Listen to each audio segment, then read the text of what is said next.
So we saw the cheese yesterday. Well, now more standard, unless that last pick once again is going to surprise us. For Aurora, on the other hand, we'll see gold lane and their mid lane option. I'm still wondering, is this just going to be a Valentina? So Harith in the gold, and they go a Lunox. Okay. Strong damage, burst based for both. But the fact that Aurora is very close range, this seems like it's very dependent on the Fanny to really pop off. Yeah.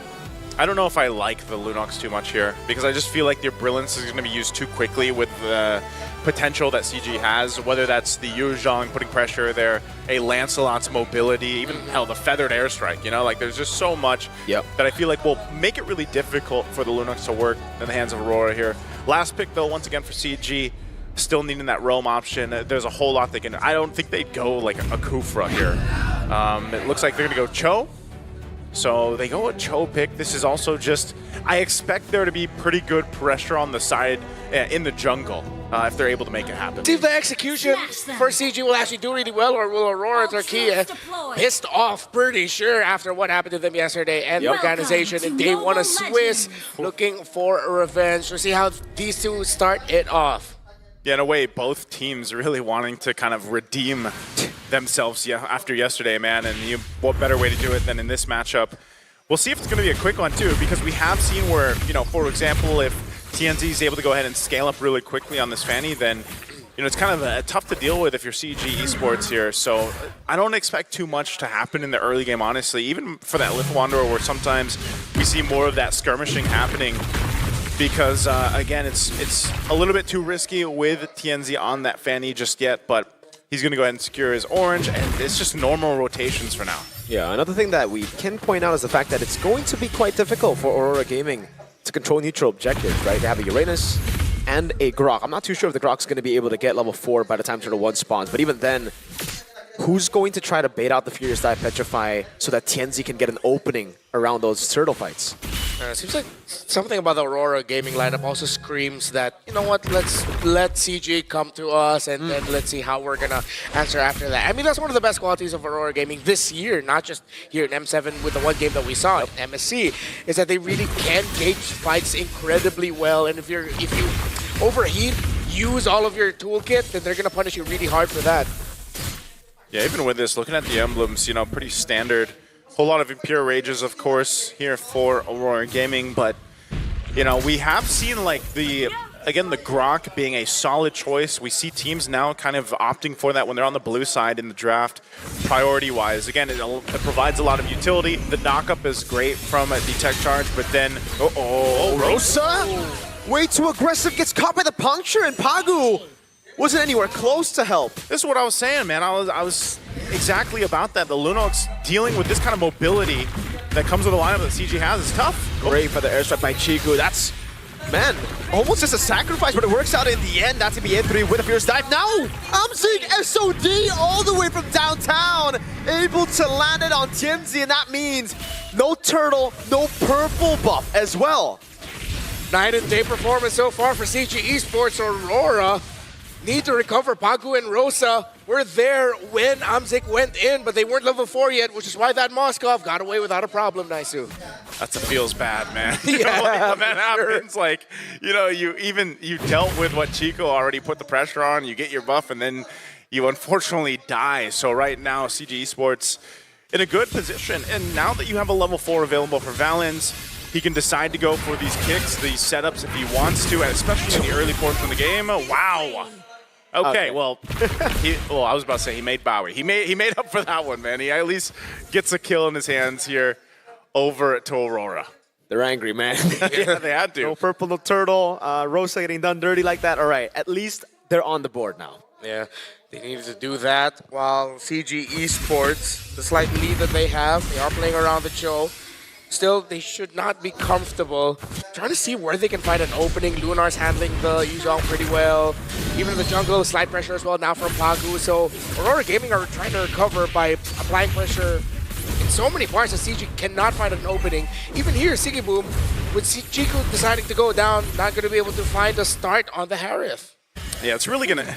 I mean, even if you try to make a play down there for Valens on the Cho, you know that you have to get through a Purify, right? So sometimes you show yourself in that lane just to go ahead and kind of give the second guess to Siggy Boom, but mostly he's gonna be safe. They're gonna have to fight around the objective coming up next here. So this one, we'll see if it plays out better. It should be a full-on fight.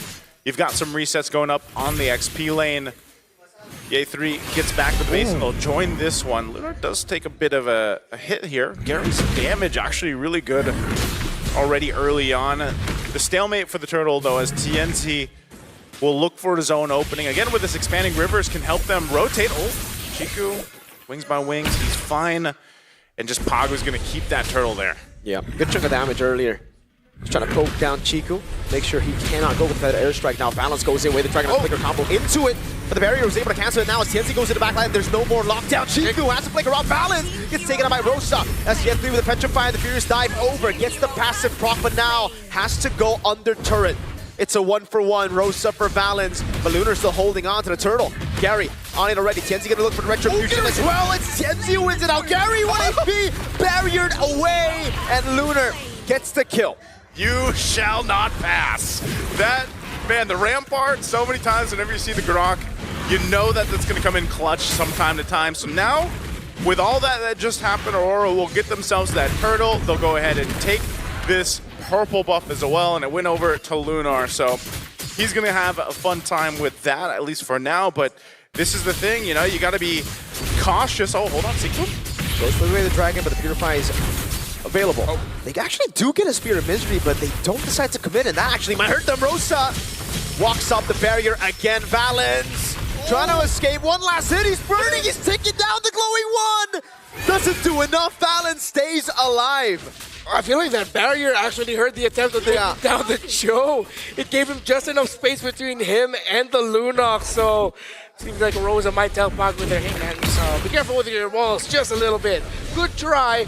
Maybe next time. You know, I said they fix it just a bit. Came in clutch earlier. Well, that time maybe not so clutch, but you know, surviving there, that's great for Valens. He's going to go ahead and build up again into more of that hybrid defense because you need it across the board. You've got great physical and magical damage on the profile here for Aurora Gaming, especially in the early portion of the game as we're seeing. But still, nonetheless, as this game unfolds, we're going to be looking at, especially for Amzik. Oh, as I mentioned, him could be in trouble.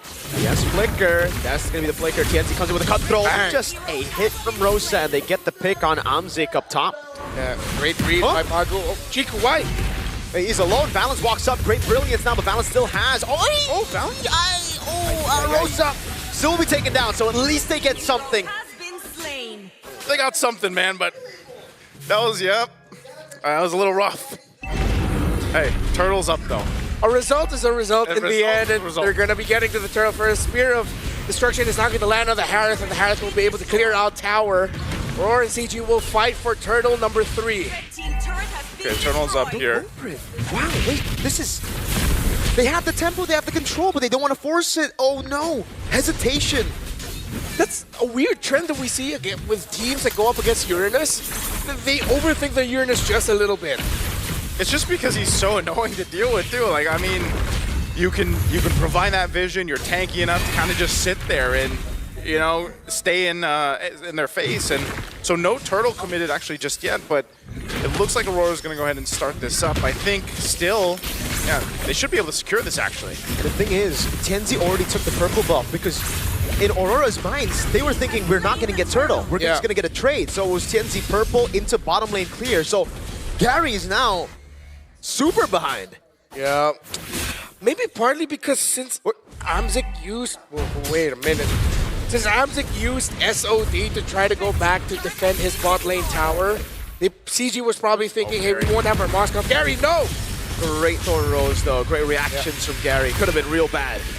Yeah, tough, though. I don't know. Do they want to re-engage here? Kick. Go on to Rosa. Fetch by Fierce Dive already. That's going to be Rosa taken down for the 4th time this game as Lunar walks up as well with the Black Dragon form. Gets used by Ye3. So far, just another pick. Tienzi, though, in the bottom lane, looking for the pick off onto Amzik. Spear of Misery doesn't stun him up now. Tienzi going to go for the cutthroat. Will be able to do so, and even through it all, Amzik survives, but Lunar walks it up Now it's Balance. Oh man, this Uranus is big. That's what I'm saying, man. You know, it might be overthinking, it might not be. I think Uranus is just that annoying to deal with because you can also soak up so much damage, and if you go ahead and look, you know, he's just got he's got 2 items now. He's got the Oracles and that Brute Force, so he's tanky enough to go ahead and continue to do that. And so it gets a little more difficult now for Amzik on this monster. Oh, Gary is trying to get his buff. He will be able to secure it, but again, Lunar. No Thorn Rose. Consecration gets used up. He finally uses the Thorn Rose. All the peel in the world. But look at the Harith down below. Sigiboom just picked up a free tier 2. Yeah, his heat map right now is just pretty much all in the bot lane. But it works out for them. I mean, that is now going to be a problem for CG when it comes to the objective fights, and that becomes the far lane when the Lord spawns up top. Fortunately for them, the Lord will be spawning in the lower portion of the river. Pagu now has an Athena's shield, which means the burst dished out by Chiku has to be saved, mainly for Rosa, Tianzi, and Sigiboom. That's what I was saying earlier, man. Amzik is going to be the one they're playing into towards the late game if they can get there, because right now, Aurora Gaming not really giving them much room to breathe. With this shift in focus and the momentum they have now, they should be an easy Lord take for them. You see that. They started up very quickly. Oh, Valence. That way the Dragon was... Okay, Valence now caught the barrier. Yeah, 3 gonna be knocked up as well. That way the Dragon Flicker was towards Aurora Gaming. It was a way. It was a way of not the Dragon they were looking for, man. And so what's happening is because they're making these mistakes, they're losing these fights, you don't have any other option but to just let Amzik push across the map. That's about all they can do because these fights just are not going their way at all. And so with that, 4,000 up now for Aurora Gaming, they've, you know, even though Rosa has dealt with a lot of the deaths here, I think it's all part of the plan for this lineup and allows them to go ahead and scale up really well. Because even looking at this, you know, Sigiboom, it's going to be his time to now lock in on this Harith. He's got his Feather of Heaven and Starlium Scythe already, and the Holy Crystal, so that damage now is really online for the Harith, and I think this is going to be a difficult thing to defend for CG, just because, again, what do you do here other than drop down a Feathered Airstrike? Yeah, and even if they drop down the Feathered Airstrike, that becomes like a big signal for Aurora Gaming. Attack here, look, while Gary almost gets bursted down completely by Tianzi up top. Here comes Aurora down bottom. Dude, First Lord, a base turret, and they have a Moskov and Farsa and Lance. This is a comp that you would expect to be able to defend First Lord, at least not lose a base turret. Aurora Gaming are getting everything. Yeah, like I was saying, I think it's just this bulwark of a front line that Aurora Gaming has, and they've got really good opportunities to just kind of take out the rest of the shields as they do. CG Esports will hold on to 2 base turrets, but again, you know, who's going to be the guy to make that play every time Valence has gone in? It's not been the kick that he's looking for. Either is that one. All right. I mean, they forced out Purify, I guess, but that's still 4-0 to Uranus. And that means there's no way the Dragon for Kenzie. He's able to bait them a few of those resources back. Yet 3, no Petrify. That's it. They back away. I think, again, from just that first Lord charge, they got what they wanted. That's the far lane base turret away from Lord. It's not that many teams that are able to get even a base turret right off the Lord right now, at least from what we've seen, unless you're talking about massive leads. And it's interesting because we've seen leads before being, you know, 10,000 ahead, and some teams still aren't able to get that, but they'll still put pressure. Oh, no Purify on Lunar. Oh, Lunar. Wait, the Dragon gets him out again! This is a catastrophic Cho performance. I'm sorry. Oh, Valence, you guys already had a kill. Why'd you have to kick him away? Yeah. Yeah, he did not intend that, but at the end, it's not the intention, it's the result. Oh, that was, really rough here for Valence and just CG in general, man. Totally disconnected in the way that they want to approach this, and you know, that's tough to kind of recalibrate from really quickly in this game. Lord's coming up in a couple seconds here, and it's just going to be taken by Aurora Gaming. CG Esports, unless some miracle, I don't want to completely count out an SOD landing and taking the Lord, but it looks like they even want to get in position. They'll keep Amzik on that bottom side of the map across here, and Aurora will take their time. Double tech charge coming down now. Yeah, 3 pops in the Black Dragon from. They are able to bait out the Feather Airstrike, but Rosa has used both ultimates. Valence walking up again, getting caught, and now as the Chun pull away, the barrier locks him down for a bit as Rosa does a little bit more damage. Shenzi in the back line gets caught in the Petrify now. Libra Cables will be able to get through. Yeah, 3. Okay, they kept the Lord as well. Amzic's pushing. He's been doing this all game. Gary. That's about all they can do. Lord secured by TNZ, but at least a tier 2 falls here, or almost does. Amzic. He'll make it, right? Lunar. Oh! They cancel it. Amzik, how do you escape from this? Pagu's taking a long way to cut him down. Flicker available, SOD as well, but Pagu is not going to give him the chance to do so. TNZ walking up. The way the Dragon will lock TNZ down as Amzik goes over to Spear of Misery, but the tech charge will be able to peel for him. And now, Amzik with a jump in over onto Amzik, and he falls. Balance, on the other hand, chased down by Lunar. He tried to peel, he tried to open up an angle for Amzik. Now they're like, all right, TNZ, you got this, you got the cables. It's him on a killing spree. That's just a highlight of Aurora Gaming. From the Lord to that pick, and this is gonna be it. Base push in. Lord's still up. Can they defend it? Black Dragon form again. Siggy Boom still doing so much damage. Oh my god, in the sky, Yet 3! Almost taking out Rosa with a flicker in forward. Able to pick up the kill on Yet 3. Gary falls as well. It's just Chiku and Aurora Gaming move on to 1-1 as CG get pushed down even deeper.